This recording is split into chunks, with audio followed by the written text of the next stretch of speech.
এখন বাজে ঘড়িতে ভোর 4:04 আর আমাদের গাড়ির ড্রাইভার কিন্তু আগের দিন রাত্রেই চলে এসছে আমাদের পিক আপ করবার জন্য। Good morning, welcome back to my channel, welcome back to my new blog. আশা করি তোমরা সকলে খুব ভালো আছো আর আমিও খুব ভালো আছি, বিন্দাস আছি, সুপার আছি, জাস্ট ফাটাফাটি আছি। তো এখন আমরা রেডি হয়ে গেছি, এখন আমরা বাগডোগরার উদ্দেশ্যে বেরিয়ে পড়বো। 8টার ফ্লাইট আছে। এত তাড়াতাড়ি কেন বেরোচ্ছি সেটা, যেহেতু রাস্তায় ফগি আছে, আমাদের যিনি ড্রাইভ করে নিয়ে যাবেন ওনার ড্রাইভিং করতে একটু অসুবিধা হলেও হতে পারে, আস্তে আস্তে গাড়িটা চালাবে, সেই কারণে আমাদের তাড়াতাড়ি বেরোনো হতো। তো এখন আমরা বেরিয়ে পড়েছি। জনমানবহীন রাস্তা, দোকানপাট সব বন্ধ, আর দূরে নিচে পুরো শিলিগুড়িটা দেখা যাচ্ছে, টিম করে আলো জ্বলছে, খুব ভাল লাগছে দেখতে। তো আস্তে আস্তে আমরা বাগডোগরার দিকে এগোচ্ছি, আর তার সাথেও আস্তে আস্তে আকাশ পরিষ্কারও হচ্ছে। ট্রাভেল করতে খুব ভালো লাগছিলো। ভোরবেলা ট্রাভেল করতে কার না ভালো লাগে বলো তো? আমার তো বেশ ভালো লাগে। কার কার ভালো লাগে কমেন্ট সেকশনে প্লিজ তোমরা আমাকে জানিও। তো আকাশের আলো ফুটতেই অনেককেই দেখলাম মর্নিং ওয়াক করতে বেরিয়ে পড়েছে। যদিও বা আমরা শিলিগুড়ি অলরেডি ঢুকে গেছি, টুয়ার্ডস আমরা বাগডোগরার দিকে এগোচ্ছি। আর পেছনে দূরে পাহাড়টা এত ভালো লাগছিলো দেখতে, তো যতটা পেরেছি আমরা ক্যামেরাবন্দি করার চেষ্টা করেছি। তো এটা হলো শিলিগুড়ি ফ্লাইওভার। রাস্তার নামটা ঠিক আমি বলতে পারবো না, ভালো লাগলো এটাকেও ক্যামেরাবন্দি করলাম। আর ভোরবেলা তো রাস্তাঘাট পুরো ফাঁকা শুনশান, খুব ভালো লাগছিল ট্রাভেল করতে। তো অলরেডি আমরা বাগডোগরা এয়ারপোর্টের দিকে পৌঁছে যাচ্ছি। আর সবথেকে মজার ব্যাপার আর খুব ভালো লেগেছে, এয়ারপোর্টে কিন্তু টোটো অ্যালাউ করছে, যেটা কলকাতা এয়ারপোর্ট অ্যালাউ করে না। যদিও বা আমার চোখে যেটা পড়েছে সেটাই আমি তোমাদের সাথে শেয়ার করলাম। শিলিগুড়ি আমার খুব প্রিয় একটা শহর, যেহেতু আমার মায়ের ছোটোবেলাটা শিলিগুড়িতেই কেটেছে। তো আমি এবার বোর্ডিং পাস আর সিকিউরিটি চেক করে তোমাদের সামনে আবার আসছি। এয়ারপোর্টে ঢুকে অনেক মানুষকে দেখে এটাই বুঝতে পারলাম, vocation end and get back to your work. Security check আমাদের ডান, এবার ওয়েট করছি।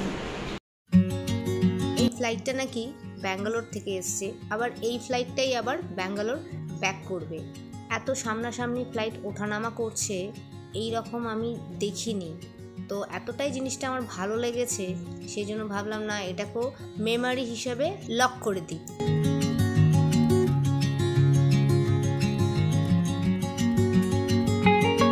এটা হলো আমাদের ফ্লাইট এয়ার এশিয়া। তো আমরা আস্তে আস্তে ফ্লাইটের দিকে এগোচ্ছি। বেশ ভালো লাগছিলো, কিন্তু হেঁটে হেঁটে যাচ্ছিলাম একদম সামনাসামনি।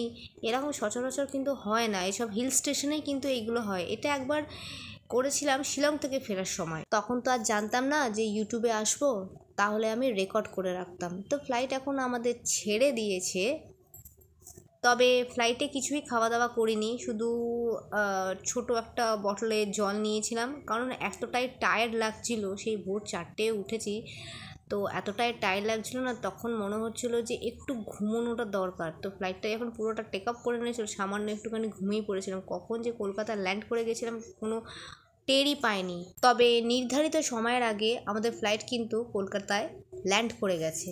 তবে কার্শিয়ানে আরেকটা দিন থাকলে খুবই ভালো হতো, কিন্তু ওই যে ছুটি নিয়ে প্রবলেম। আরে ভাই, আমি তো আমার নিজের ছুটি নিচ্ছি, আমি তো আর অন্য কারোর ছুটি নিচ্ছি না, তাতে এদের লাইফে এত সমস্যা কিসের আমি তো এটাই বুঝে উঠতে পারি না। তাও তো ষষ্ঠী হয়ে অফিস বন্ধ হয়েছে, সপ্তমী অষ্টমী নবমী দশমী 4 দিন মাত্র ছুটি, একাদশী থেকে আবার অফিস।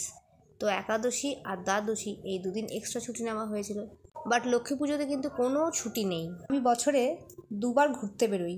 একটা হচ্ছে মার্চ মাস, সেটা হলো 3 নাইট 4 ডেজের একটা ছোট্ট ট্রিপ করি, যেহেতু মার্চ মাসে আমাদের বিবাহবার্ষিকী, সেই কারণে আরেকটা ট্রিপ করি, সেটা হলো পুজোর সময়। এই ফ্লাইটের টিকিট বলো বা ট্রেনের টিকিট বলো, এই টিকিটগুলো কিন্তু আমরা ঠিক 3-4 মাস আগে থেকে কেটে রাখি। এতে কি হয়, টিকিটগুলো আমরা অনেক সস্তায় পাই। আর যেহেতু মেক মাই ট্রিপ দিয়ে আমরা টিকিটগুলো পাই, অনেক কিছু ডিসকাউন্টও আমরা ওই সময়টা পেয়ে যাই অনেক আগে থেকে, যেহেতু আমরা টিকিটগুলো বুক করে রাখি। তো চলো বন্ধুরা, এই ভিডিওটা আর বাড়াচ্ছি না, এখানেই ভিডিওটা এন্ড করছি। যদি এই ভিডিওটা ভালো লেগে থাকে অবশ্যই একটা লাইক দিও, কমেন্ট সেকশনে জানিও কেমন লেগেছে। আর যারা আমাকে বন্ধু করে রেখেছো, মন থেকে অসংখ্য ধন্যবাদ জানাই। তো আজকের মতন বিদায় নিলাম। ভালো থেকো, সুস্থ থেকো, সাবধানে থেকো। আবার একটা নতুন ভিডিও নিয়ে তোমাদের সামনে খুব তাড়াতাড়ি উপস্থিত হচ্ছি। ততক্ষণে take care, see you. Bye by.